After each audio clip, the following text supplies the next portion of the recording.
आइए आज मैं एक छोटी सी स्टोरी आपको सुनाती हूँ जिससे आपको पता चलेगा कि झूठ बोलना कभी भी अच्छा नहीं होता है और झूठ बोलने से पाप लगता है। ऐसा कहावत है, लेकिन झूठ बोलने से कितनी तरह की प्रॉब्लम्स आ सकती है लाइफ में। आइए एक स्टोरी से हम समझते हैं। ये स्टोरी है 3 ऐसे लड़कों की जो अनाथ थे, जो बहुत ही गरीब थे और उनके पास कोई काम भी नहीं था। तीनों आपस में बातें करते हैं और काम की खोज में निकलते हैं और कहते हुए चलते हैं कि क्या हमें कोई काम देगा। हम बहुत ही मेहनत और लगन से उनका काम करेंगे और जो कोई भी हमें काम देगा उन्हें हम माता पिता की तरह उनकी सेवा भी करेंगे। जब एक बूढ़ा उधर से जा रहा था और उसने ये बातें सुनी, तो वो रुका और उनके पास जाकर बोला कि क्या तुम मुझे अपना धर्मपिता कह सकते हो, समझ सकते हो? आओ मैं तुम्हें काम दूंगा, चलो मेरे साथ। तीनों उसके साथ हो जाते हैं।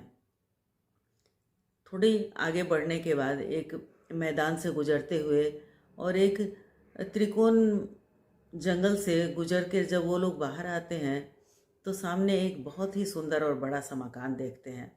मकान को देखकर बड़ा वाला भाई कहता है कि ये मकान तो बहुत ही खूबसूरत है, काश मैं इस मकान में रह सकता। और जैसे ही वो ये बात बोलता है तो उस मकान से एक सुंदर सी लड़की निकलती है। उस मकान के बाहर में बगीचा भी था, बगीचा में फूल लगे हुए थे। लड़की उस फूल में पानी देने लगती है, तो वो लड़का जब बोलता है ये सब बातें, अपने मन में ही बोलता है, तो वो बूढ़ा सुन लेता है उसके मन की बातें और उससे बोलता है कि क्या तुम इस लड़की से शादी करना चाहते हो? तो वो तुरंत हामी में सर हिलाता है। बूढ़ा उसको लेकर उस घर के अंदर जाता है और उससे खाना मांगता है। तो लड़की उसे अपने पास उन लोगों को बैठाती है और खाने का इंतज़ाम करती है। तभी बूढ़ा उससे कहता है कि बेटी, मैं इनका धर्म पिता हूँ और ये जो बड़ा लड़का है ये तुमसे विवाह करना चाहता है। यदि तुम सहमति दो तो मैं तुम्हारा विवाह इसके साथ करवा सकता हूँ। तो लड़की भी खुश हो जाती है और हाँ बोल देती है। तो तुरंत ही उसी समय वो धर्मपिता बड़े लड़के की शादी उसके साथ कर देते हैं और उन लोगों को वहाँ छोड़ करके आगे बढ़ते हैं बाकी दोनों लड़कों को लेकर के। जब आगे बढ़ने के बाद दूसरा लड़का कहता है कि बड़े वाले भाई का तो बहुत ही अच्छा रहा, बहुत ही अच्छे से सुखपूर्वक उसका समय बीतेगा, पता नहीं आगे हमारा क्या होगा। बूढ़ा कहता है कि उस लोगों को आश्वासन देता है कि चलो, यदि अच्छे का अच्छा ही होता है। और कभी भी पहले भाई को भी ये बोल के आगे बढ़ता है धर्मपिता कि तुम दोनों कभी भी सच्चाई का मार्ग मत छोड़ना। और इन दोनों को भी लेकर के जब आगे बढ़ता है तो कुछ आगे जाने के बाद फिर उसे एक अच्छा बड़ा सा मकान दिखलाई देता है, उसके आगे एक तालाब भी दिखलाई देता है। तो मझला भाई कहता है कि देखिए उसके आगे एक तालाब भी है, कितना सुंदर मकान है, और उसके आगे एक चक्की भी लगी हुई है। तभी एक सुंदर सी लड़की उसके अंदर से निकलती है। मझला भाई बोलता है कि कितनी सुंदर लड़की है, काश मेरा विवाह इसके साथ हो जाता तो मैं बहुत सुख पूर्वक अपनी ज़िंदगी बिताता। धर्मपिता कहते हैं चलो मैं उससे बात करता हूँ। उसके पास जाते हैं और बोलते हैं क्या रात में मुझे यहाँ रुकने का आश्रय मिलेगा? तो लड़की खुश हो जाती है और उन लोगों को अपने घर में ठहराती है। धर्मपिता उससे कहते हैं बेटी, तुम्हारे माता पिता कहाँ हैं? वो बोलती है मैं अकेली हूँ, मेरे माता पिता नहीं हैं। तो धर्मपिता कहते हैं कि मैं इन लड़कों का धर्मपिता हूँ, यदि तुम्हारी सहमति हो तो मैं तुम्हारी शादी इस मझले लड़के के साथ कर सकता हूँ। लड़की हामी में सर झुकाती है और तैयार हो जाती है शादी के लिए। दूसरे दिन धर्मपिता खूब अच्छी तरह से दोनों की शादी करवाते हैं और उन्हें आशीर्वाद देते हैं सुखपूर्वक रहने का, और बोलते हैं कि अब ये चक्की तुम लोगों का आश्रय बनेगी और तुम लोग सुखपूर्वक रहो, लेकिन सच्चाई का मार्ग कभी मत छोड़ना। ऐसा कहते हुए बूढ़ा सबसे छोटे बच्चे के साथ दोनों आगे बढ़ते हैं। आगे बढ़ते बढ़ते वो छोटा वाला लड़का कहता है कि अब तो बाबा मुझसे चला नहीं जा रहा है, मैं बहुत थक गया हूँ। तो धर्मपिता कहते हैं कि सामने मुझे रोशनी दिखलाई दे रही है, चलो शायद वहाँ पर कोई कोई मकान होगा तो हम वहाँ आश्रय लेंगे। वो लोग आगे बढ़ते हैं तो आगे देखते हैं कि एक छोटा सा मकान है, झोपड़ी टाइप का है, और उसके बाहर एक लड़की निकलती है और वो वहीं पर कुछ काम करती है, झाड़ू देती है। तो लड़का कहता है कि काश इसी घर में मैं रह पाता और यहीं पर मेरी शादी भी हो जाती। तो बूढ़ा उससे कहता है लेकिन ये गांव बहुत ही गरीब लोगों का है, यहाँ के लोग बहुत गरीब हैं लेकिन सुखी बहुत हैं। तो लड़का कहता है कि बहुत ज़्यादा धन दौलत या बड़ा मकान लेकर क्या होगा, अपना काम करूँगा और उसी में मैं अपना खाने पीने की व्यवस्था करूँगा और सुखपूर्वक रहूँगा, मुझे बस इतना ही चाहिए। तो धर्मपिता उस लड़की के पास जाते हैं और कहते हैं बेटी क्या मुझे खाना मिलेगा? तो बोलती है कि हाँ, मैं अभी खाने का इंतज़ाम करती हूँ। दोनों को अंदर ले जाती है और उन लोगों के आगे खाना जैसे ही परोसती है, बूढ़ा पिता फिर से बोलता है कि बेटी यदि तुम चाहो तो तुम्हारा विवाह मैं अपने छोटे बेटे के साथ कर सकता हूँ, मैं इसका धर्म पिता हूँ। तो वो लड़की खुश हो जाती है और तुरंत पैर छूकर बूढ़े को प्रणाम करती है। तो बूढ़ा फिर इन दोनों की भी शादी करवा देता है और दोनों को सुख से रहने का आशीर्वाद देते हुए कहता है कि तुम दोनों जीवन में मेहनत से अपना काम करो, कुछ पैसे जोड़ो, लेकिन एक बात है कि तुम दोनों सच्चाई का मार्ग कभी मत छोड़ना। ऐसा कहते हुए आशीर्वाद देते हुए बूढ़ा वहाँ से आगे बढ़ जाता है।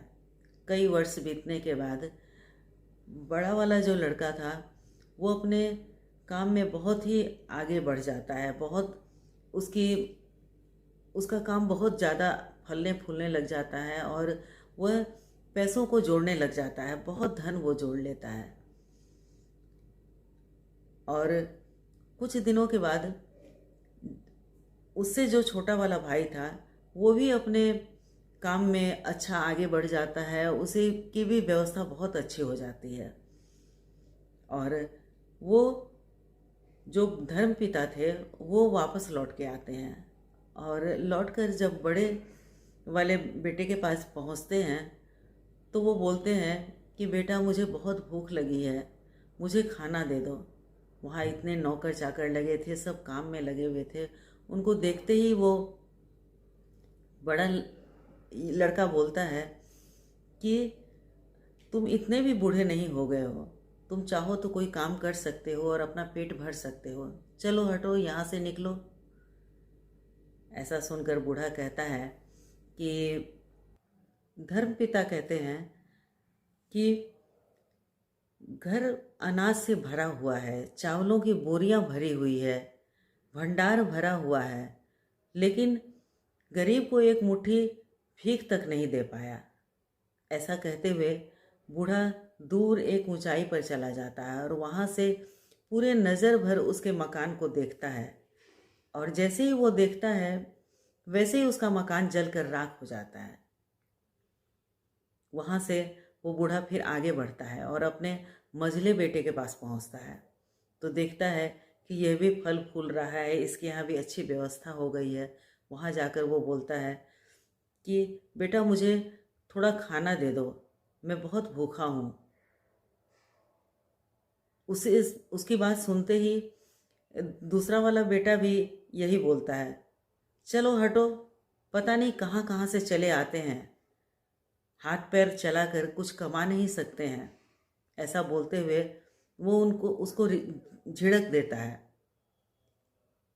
तो धर्मपिता भी वहाँ से भी निकल जाते हैं और थोड़ी दूर पर जा कर के फिर उसी निगाहों से उस मकान को देखते हैं, उसके तरफ देखते हैं, तो वो भी जलकर तुरंत आग में आग आग की लपटों में डूब जाता है और जलकर राख हो जाता है।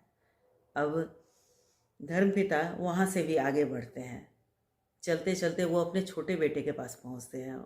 वहाँ पहुँचने के बाद वो देखते हैं कि ये तो किसी तरह अपने गुजर बसर कर रहा है, मेहनत मजदूरी कर रहा है।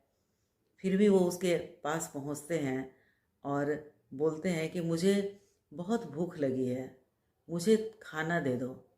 ये बात सुनते ही छोटा बेटा अपनी पत्नी को आवाज़ लगाता है, उसे कहता है कि देखो, इनके लिए खाना लेकर आओ। जब वो खाना लेकर आती है तो देखती है कि उनका कपड़ा सारा फटा हुआ है।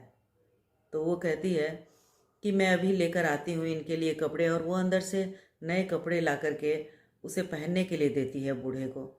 तो जब जैसे ही कपड़े बदलने के लिए वो अपना पुराना कपड़ा उतारता है, तो दोनों देखते हैं कि उनके शरीर पर बहुत बड़े बड़े घाव हैं। तो बेटा बोलता है कि आपके शरीर पर ये घाव कैसे हुए और ये कैसे ठीक हो सकते हैं, तो इसके लिए मैं क्या कर सकता हूँ।